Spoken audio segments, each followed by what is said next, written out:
அனைவருக்கும் வணக்கம். இந்த ப்ராஜெக்டுக்கு பேர் வந்து question paper leakage prevention system அப்படின்னு பேர். இப்போ பார்த்தீங்கன்னா நம்ம இந்தியா முழுக்கும் மருத்துவத்துக்கு, இன்ஜினியரிங்க்கு, இதுக்கெல்லாம் வந்து எக்ஸாம் நடக்குது. சில நேரங்களில் கேள்விப்படுவோம் அந்த கொஸ்டின் பேப்பரை திருடுறாங்க அப்படின்னு. அது எப்படின்னு பார்த்தீங்கன்னா, அது ஒரு மெட்டல் பாக்ஸ் அப்படின்னு பாக்ஸில் தான் வருது. அந்த மெட்டல் பாக்ஸ் தான் நம்ம இங்கே ரெடி பண்ணியிருக்கோம். அந்த மெட்டல் பாக்ஸில் ஒரு சாவி தராங்க. அந்த டூப்ளிகேட் சாவியை போட்டு எடுத்து திருடுறாங்க. அந்தமாரி திருடாமல் இருக்கிறதுக்கு நம்ம ஒரு மெத்தடு பண்ணியிருக்கோம். என்னென்னு பார்த்தீங்கன்னா, நம்ம ஆர்டிஃபிஷியல் இன்டெலிஜென்ஸையும் யூஸ் பண்ணி பண்ணியிருக்கோம். அப்படின்னா நம்ம என்ன பாஸ்வேர்டு டிசைன் பண்ணுறோமோ அந்த பாஸ்வேர்டை வச்சா தான் இதை ஓப்பன் பண்ணலாம் அப்படிங்கிறது. அதுக்கு டபுள் ப்ரொடக்ஷன் சிஸ்டம்னு சொல்கிறோம். ஒன்று வந்து நம்ம RFID கார்டு அப்படின்னு ஒரு கார்டு ஒன்று நம்மளுக்கு, அந்த கார்டு வந்து பிரத்யேகமாக நம்மள்கிட்ட மட்டும்தான் இருக்கும். அந்த கார்டு ப்ளஸ் பாஸ்வேர்டு ரெண்டுத்தையும் போட்டால் தான் இந்த லாக்கர் ஓப்பன் ஆகும். எலக்ட்ரானிக் லாக்கர், இது மெக்கானிக்கல் லாக்கர் கிடையாது. அப்படி மீறி இதை உடைச்சாங்கன்னா இது வந்து ஓப்பன் ஆகாது அப்படின்னு சொல்ல வரும். ஓகே, இப்போ இதனுடைய டெமோவை நம்ம காமிக்கிறோம். நான் இப்போ கிட்டு ஆன் பண்ணுறேன். ஆன் பண்ண உடனே இதில் 2 லைட்டு கண்டினியூஸாக பிளிங்க் ஆகும். இதில் ஒரு லைட்டு பிளிங்க் ஆகும். வேறு எதுவுமே இருக்காது. இப்போ இதுக்கு பேர் RFID கார்டுன்னு பேர். இந்த கார்டை இது வந்து நமக்கு மட்டும்தான் வருது. இதில் ஒரு பிரத்யேகமான கோடு உள்ளே இருக்குது. இந்த கோடு நம்ம கார்டுக்கு மட்டும்தான். இந்த கோடை நம்ம மாற்றிக்கலாம். இப்போ இந்த கார்டை இங்கே ப்ரெஸ் பண்ணோடனே பார்த்தீங்கன்னா ஒரு லைட் தான் எரியும். அப்படின்னா இந்த கார்டு டிடெக்ட் ஆகிடுச்சு அப்படின்னு அர்த்தம். இப்போ அதாவது ஒரு எக்ஸாம் நடத்துகிறவங்க 2 பேர் இருப்பாங்க. 2 controller, chief controller, sub controller. இப்போ சப் கண்ட்ரோலர் இதை வச்சு போட்டுறாரு. அப்புறமா சீஃப் கண்ட்ரோலர் வந்தால் தான் திறக்க முடியும். அந்த சீஃப் கண்ட்ரோலருக்கு ஒரு பாஸ்வேர்டு தெரியும். அந்த பாஸ்வேர்டை இதில் நம்ம என்ட்ரு பண்ணணும். உதாரணமாக இப்போ என்ட்ரு பண்ணிட்டோம்.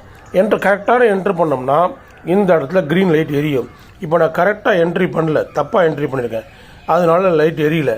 கரெக்டாக என்ட்ரி பண்ணோம்னா, இப்போ நான் கரெக்டாக என்ட்ரி பண்ணோன்னா திரும்பி டபுள் லைட் வந்துடும். டபுள் லைட் வந்துன்னா திரும்பியும் வந்து அந்த கார்டை வைக்கணும். அதுக்கப்புறம் போயிட்டு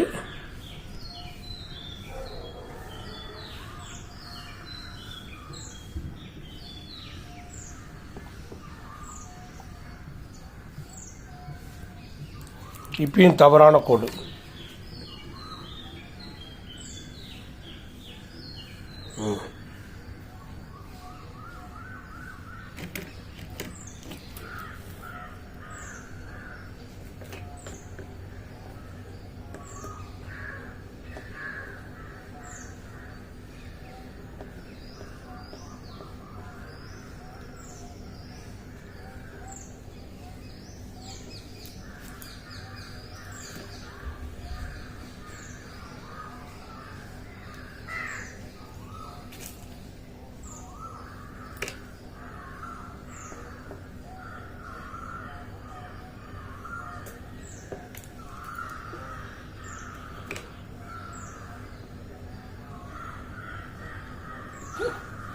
கரெக்டான கோடு போட்டால் இந்த பச்சை கலர் லைட் எரியும்.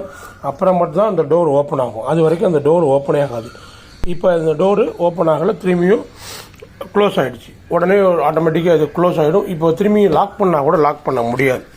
இப்போ லாக் பண்ண நினச்சா கூட லாக் பண்ண முடியாது. ஓப்பனில் தான் இருக்கும். ஏன்னா அது ஓப்பன் பண்ணிட்டாங்க அப்படின்னு தெரியும். இப்போ கரெக்டாக இப்போ ராங்கான லைட்டு என்ட்ரி பண்ணுனா இந்த ரெட் கலர் லைட் எரியும். இதை பாருங்க.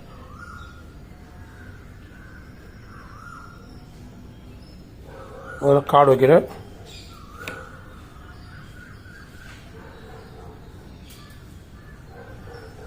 ஒரு செகண்டு ரெட் கலர் லைட்டு எரிய ஆரம்பிச்சிடும்.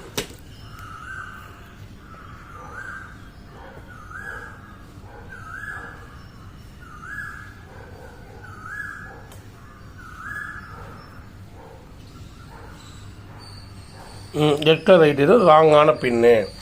அப்போ ரைட்டான பின்னு மட்டும்தான் இது ஓப்பன் ஆகும், ரைட்டான இதுக்கு தான் இருக்கும். இந்த இதில் ஒவ்வொன்றுத்துக்கும் பேர் சொல்கிறாங்க கேட்டுங்களேன். இதுக்கு பேர் கண்ட்ரோலர் போர்டு அப்படின்னு பேர். இது ஒரு ப்ரோக்ராம்டு போர்டு. அடுத்து இதுக்கு பேர் இந்த card reader, RFID card reader அப்படின்னு சொல்லுவாங்க. இதுக்கு பேர் ஸ்மார்ட் கார்டு ரீடர்னு சொல்லுவாங்க. இதுக்கு பேர் நம்ம பாஸ்வேர்டு என்டர் அந்த கோடு லாக் அப்படின்னு சொல்லுவாங்க. இதுக்கு பேர் இப்போதைக்கு நம்ம லாக்கர்னு வச்சுருக்கோம்.